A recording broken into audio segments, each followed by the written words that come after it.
Seems wherever we find an Abyss Mage hideout, there's often a bunch of ruin guards roaming around too. Is that just a coincidence? Or... There are no coincidences in the world.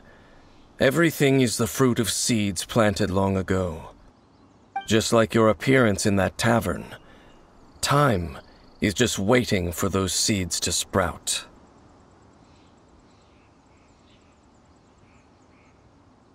Forget it. Just some needless musings. The connection between the Abyss Order and the Ruin Guards is by no means incidental. Rather, they are both branches that have grown out and up from the same roots below. Branches? Roots? What do you mean exactly? Both originate from an ancient nation that was destroyed 500 years ago. Khaenri'ah. Huh? Khaenri'ah? Really? The Abyss Order and Ruin Guards are left over from after the destruction of that nation? Oh, speaking of Khaenri'ah, that's really a super ancient name. Oh, right. As your guide, Paimon should explain a bit here. A long time ago, the nation of Khaenri'ah was... Huh? You have memories of being there. But that nation was destroyed 500 years ago. Is that so? Well, everyone has their secrets. You did not pry into mine, so I shall not pry into yours. But, if you would like to tell me, I will listen.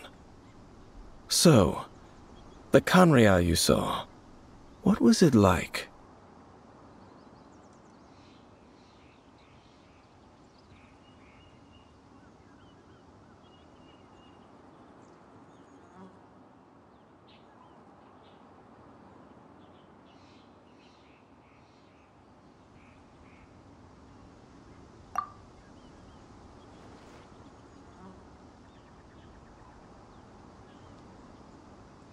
So that's the complete story, huh?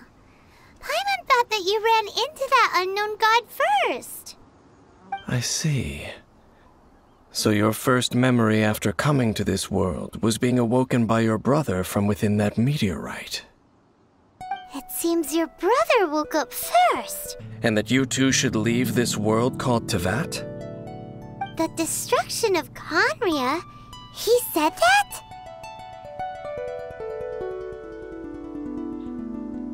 That destruction you witnessed, that's history from 500 years ago. It seems the first time you awoke in this world was indeed during that period. Huh. So your brother must have understood this world better than you did, because he woke up first.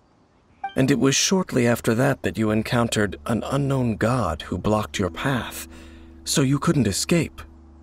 Oh, Paimon knows this part really well. I understand. When you awoke at that time and hurriedly tried to leave for another world, you didn't know anything about Khaenri'ah.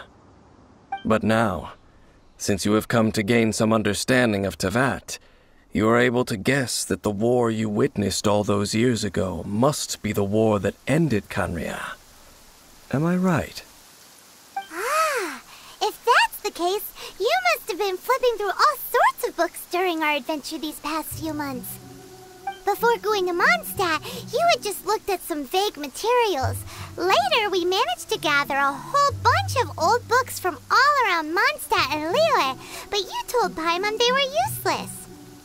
So, the whole time you were just trying to learn more about Khaenri'ah so you could find your brother?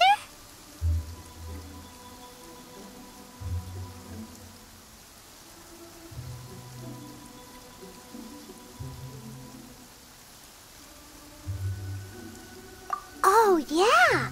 You can travel around the 7 nations to find the 7. But where can you go to find a nation that was destroyed 500 years ago? I probably know more about Khaenri'ah than both of you. Khaenri'ah was a nation without a god. Not because it had a god that died or abandoned them, but because it never had a god to begin with.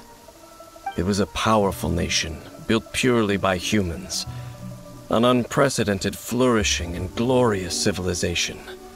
It was the pride of humankind. A nation without a god? Later events unfolded just as you remember. It was all destroyed by gods. You mean that... 500 years ago, the gods descended upon the world and brought desolation to Kanya. The pride of humankind was uprooted and crushed, like a weed removed from the garden of the gods. How could that be? The history books don't say anything about that.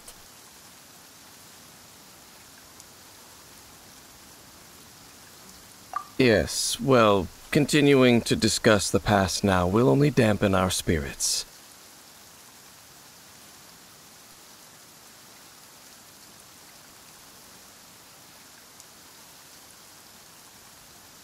Let's keep moving. I will tell you more of what you want to know as we continue our search.